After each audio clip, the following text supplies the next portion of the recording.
ഓരോ വീട്ടുകാർക്ക് കൊടുത്ത ഒരു പ്രോമിസാണ് ഇന്നെ അവിടെ നിർത്തിയത്. പിന്നോട്ടേക്ക് പോകാൻ കഴിയാത്ത രൂപത്തിലാണ് ഒരു പ്രോമിസ് പറഞ്ഞ സാധനത്തിൻ്റെ വില. നമ്മൾ വാക്ക് കൊടുത്തോ പിന്നെ ആ വാക്ക് പാലിക്കണം.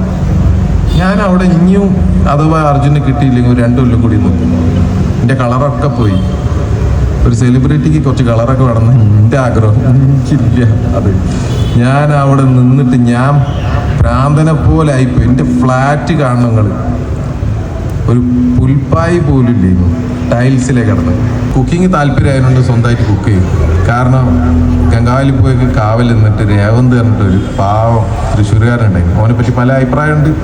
ഞാൻ ഓനക്കും നമ്മളെ കസിൻസിനും ഒക്കെ ഭക്ഷണം ഉണ്ടാക്കുക. നമ്മളൊരു ആ ലെവലിൽ ജീവിച്ച് വളരെ പണം കുറച്ച്. കാരണം ഇത് എത്ര കാലം നീണ്ടു പോകുന്നല്ല. വാടക വീട്ടുകാരനോട് പറഞ്ഞതെന്താണ്, എഗ്രിമെൻ്റ് ചെയ്താൻ പറ്റില്ല.